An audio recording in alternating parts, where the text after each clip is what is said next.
नुपुर शर्मा ने TV debate में जो कुछ बोला उसके बाद हमने देखा कि देश में जिस तरह से पूरे देश में प्रदर्शन हुए, दंगे हुए, आगाजनी हुई और यहाँ तक कि उत्तर प्रदेश में जिस तरह से हिंसा को अंजाम दिया गया, उसके पीछे कुछ संस्थाओं के नाम भी आए, जिसमें पीएफआई का नाम भी सामने आया।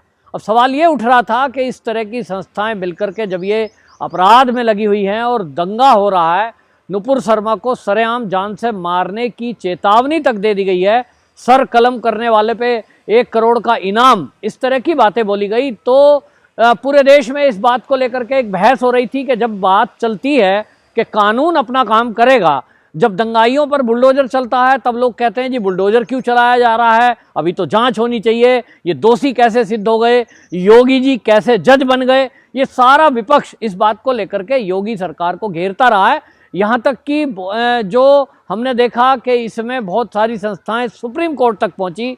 सुप्रीम कोर्ट के रिटायर्ड जज बाकायदा सीजेआई को पत्र लिख रहे हैं और वो ये कह रहे हैं कि ये बुलडोजर को रुकवाओ, क्योंकि बुलडोजर चलाना कौन से कानून में लिखा है जब तक कि अपराध सिद्ध ना हो जाए। लेकिन यही लोग जो इस डिबेट में इस तरह की बातें कर रहे हैं, चाहे वो रिटायर्ड जज हो, फिर चाहे वो नेता हो, फिर चाहे वो मुस्लिम उलेमा हो, जो ये कह रहे हैं कि बुलडोजर रुक जाना चाहिए, योगी जी की कार्रवाई गलत है, कानून को अपने काम करने देना चाहिए, उन्हीं लोगों से मैं पूछ रहा हूं कि फिर वो नुपुर शर्मा के मामले में एक तरफा निर्णय कैसे कर सकते हैं कि टीवी डिबेट में कही गई कोई उसके द्वारा बात वो गलत है और उसका सर कलम कर दिया जाए। ये तो तालिबान में होता है, ये भारत में नहीं होता।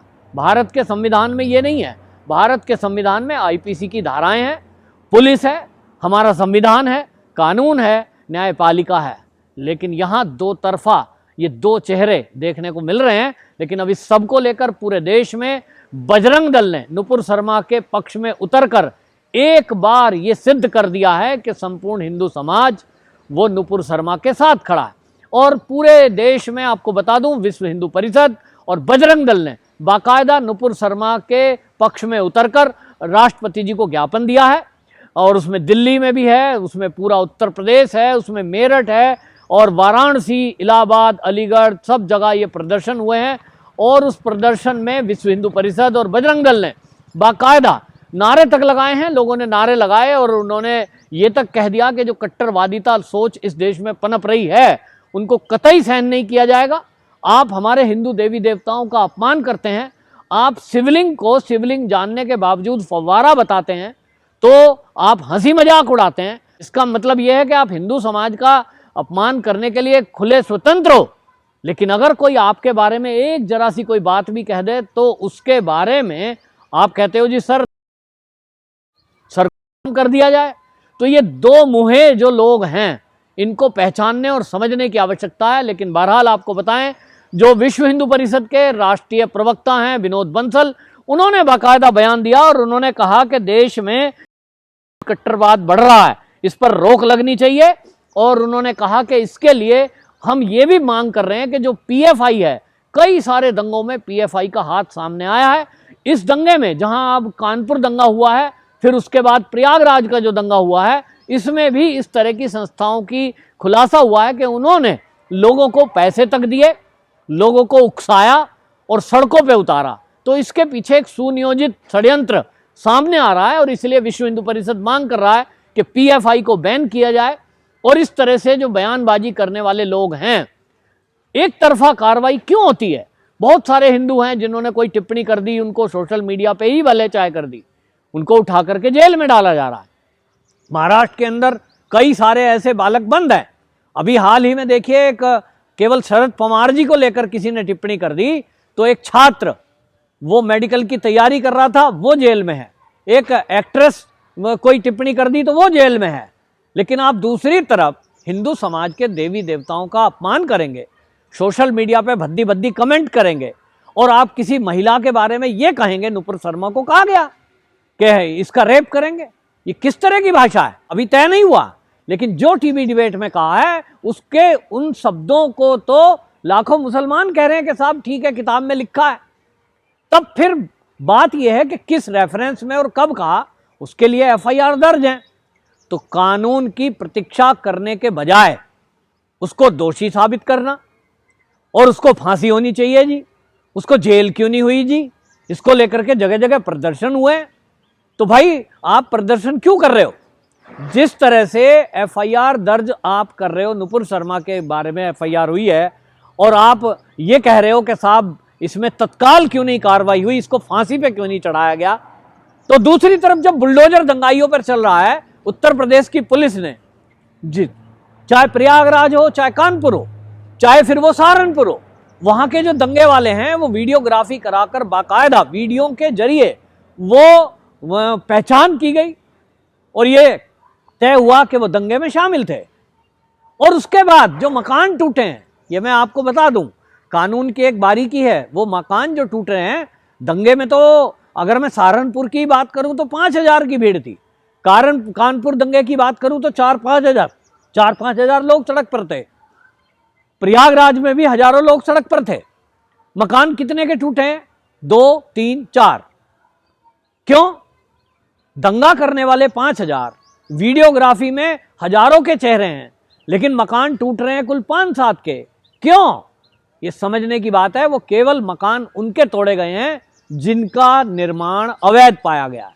दंगाइयों में जो गिरफ्तारियां हुई हैं, अभी तक 350 गिरफ्तारियां हुई हैं। भीड़ जो सड़कों पर उतरी है वो टोटल, अगर मैं उत्तर प्रदेश की ही केवल बात कर दूं तो 10,000 से ऊपर की भीड़ है, और सब पुलिस की निगरानी में है, क्योंकि सबकी वीडियोग्राफी हुई है।